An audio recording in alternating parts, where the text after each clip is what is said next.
नमस्कार दोस्तों, आज हम लोग डिस्कस कर रहे हैं सफलता सीरीज। इसमें आज प्रारंभिक शिक्षा के नवीन प्रयास का जो चैप्टर पहला है, इसके क्वेश्चन आंसर डिस्कस करते हैं। आप लोग क्लास को लाइक कर दें, शेयर कर दें और चैनल को सब्सक्राइब करके बेल आइकन दबा दें। पीडीएफ के लिए आप लोग टेलीग्राम ग्रुप ज्वाइन कर लें। आइए क्वेश्चन डिस्कस करते हैं। अनुच्छेद 45 से आप क्या समझते हैं? अनुच्छेद 45 भारतीय संविधान के नीति निर्देशक तत्वों में शामिल एक महत्वपूर्ण अनुच्छेद है, जिसमें यह प्रावधान किया गया है कि राज्य 6 से 14 वर्ष तक के सभी बच्चों को निःशुल्क एवं अनिवार्य शिक्षा प्रदान करने का प्रयास करेगा। संविधान के 86वें संशोधन 2002 में किया गया। इसमें अनुच्छेद 21A जोड़ा गया है, जिसमें शिक्षा को मौलिक अधिकार बना दिया गया और अनुच्छेद 45 में संशोधन करके इसे शिशु देखभाल और प्रारंभिक शिक्षा से जोड़ दिया गया। आइए अगला क्वेश्चन देखते हैं।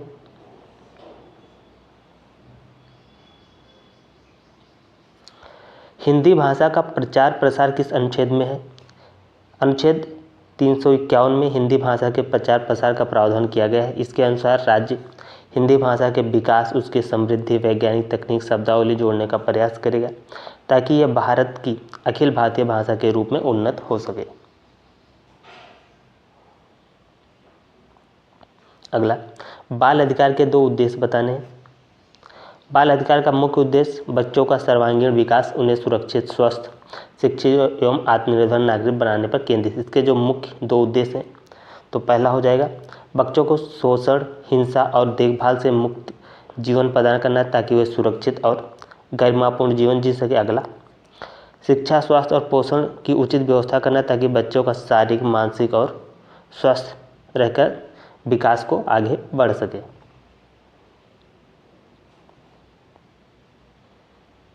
अगला क्वेश्चन देख लेते हैं। किस आयु वर्ग के बच्चों को निःशुल्क एवं अनिवार्य शिक्षा पाने का अधिकार है? तो किसको है? भारत में जो भी बच्चे हैं जिनकी उम्र 6 से 14 वर्ष की आयु की है, आयु के बच्चों को शिक्षा का मौलिक अधिकार प्राप्त है। यह अधिकार संविधान के अनुच्छेद 21A तथा संविधान का अधिकार अधिनियम 2009 RT के तहत लागू किया गया है, जिसमें 6 से 14 वर्ष तक के बच्चों को निःशुल्क एवं अनिवार्य शिक्षा की बात की गई। जो बच्चे शारीरिक रूप से अक्षम हैं, उनको 6 से 18 साल के बच्चे को भी ये अधिकार प्राप्त है।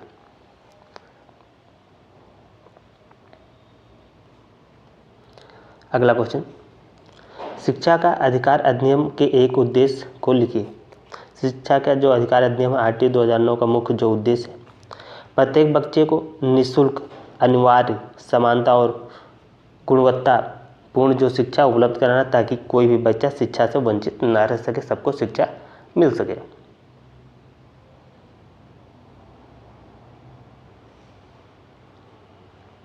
अगला क्वेश्चन, निःशुल्क और अनिवार्य बाल शिक्षा का जो अधिकार अधिनियम 2009 है क्या है? शिक्षा का अधिकार अधिनियम 2009 RT अधिनियम वो कानून है जिसके तहत 6 से 14 वर्ष के सभी बच्चों को सरकारी स्कूलों में निःशुल्क और अनिवार्य शिक्षा प्राप्त करने का अधिकार प्राप्त है। इसके तहत पहली, निजी विद्यालयों में 25% सीटें आर्थिक रूप से कमजोर वर्ग के लिए आरक्षित की जाएगी। अगला, सभी सरकारी स्कूलों में निःशुल्क शिक्षा प्रदान की जाएगी।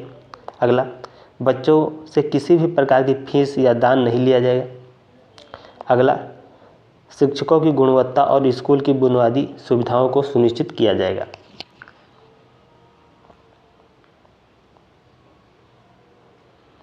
अगला क्वेश्चन, शैक्षिक व सामाजिक दृष्टि से पिछड़े वर्गों के लिए क्या प्रावधान है?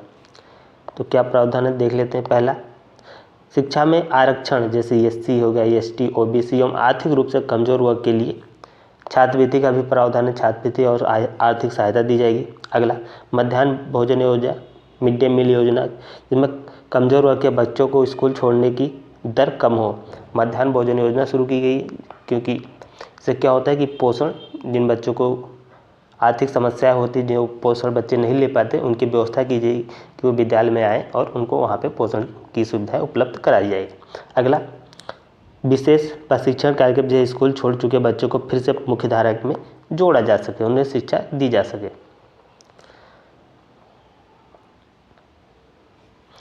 बालकों के लिए निःशुल्क व अनिवार्य शिक्षा से आप क्या समझते हैं? निःशुल्क व अनिवार्य शिक्षा से तात्पर्य है कि 6 से 14 वर्ष के प्रत्येक बच्चों को बिना किसी शुल्क के, मतलब उनसे कोई भी फीस नहीं ली जाएगी,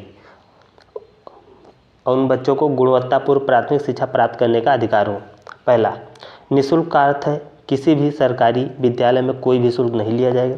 अनिवार्य का अर्थ है कि राज्य सरकार यह सुनिश्चित करेगी कि कोई भी बच्चा शिक्षा से वंचित न रह जाए, सबको शिक्षा मिले।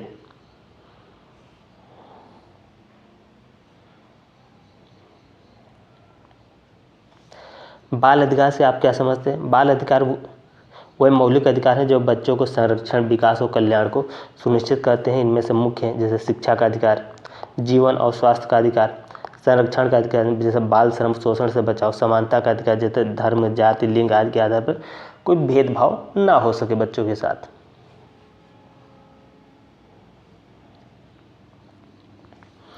बाल अधिकार संबंधी मुख्य बिंदुओं का वर्णन कीजिए।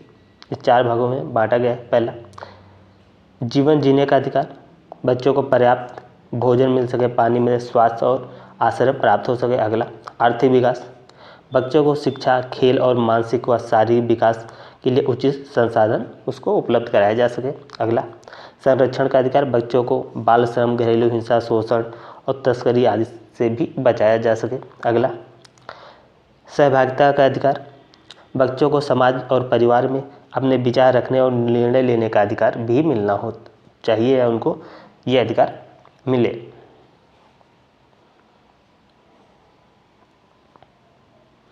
अगला, राष्ट्रीय बाल नीति से आप क्या समझते हैं? राष्ट्रीय बाल नीति 2013 भारत सरकार द्वारा बनाई गई एक नीति है जिसका उद्देश्य बच्चों को अधिकारों की रक्षा करना, उन्हें सुरक्षित वातावरण देना और सर्वांगीण विकास सुनिश्चित करना।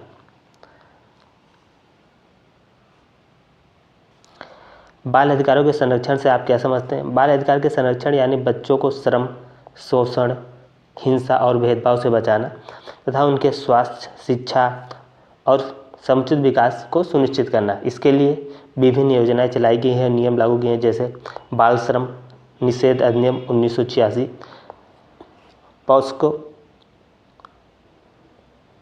ये अधिनियम है 2012, निःशुल्क एवं अनिवार्य शिक्षा का अधिनियम ये 2009, RT। आइए अगला क्वेश्चन देख लेते हैं। निःशुल्क और अनिवार्य बाल शिक्षा का अधिकार अधिनियम 2009 के अंतर्गत प्रत्येक बच्चे को विद्यालय में प्रवेश के संबंध में नियमों का विवरण दीजिए। पहला, प्रवेश के लिए कोई शुल्क नहीं लिया जाएगा। अगला, 6 से 14 वर्ष के बच्चों को दाखिले दिया जाएगा भले ही उन्हें पहले कभी स्कूल ना देखा हो। 25% सीटें जो होती है आर्थिक रूप से कमजोर बच्चों के लिए होंगी।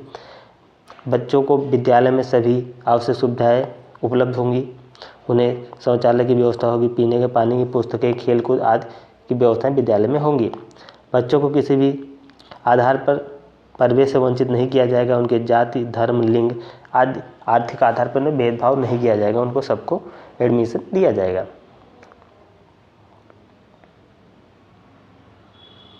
तो आप लोग कमेंट करके बताइएगा ये क्लास आपको कैसी लगी। आप लोग क्लास को लाइक करें, शेयर करें और चैनल को सब्सक्राइब करके बेल आइकन दबा दें। PDF के लिए आप लोग टेलीग्राम ग्रुप ज्वाइन कर लें जिसका लिंक आपको कमेंट बॉक्स में मिल जाएगा। तो इस क्लास में इतना ही। जय हिंद, जय भारत।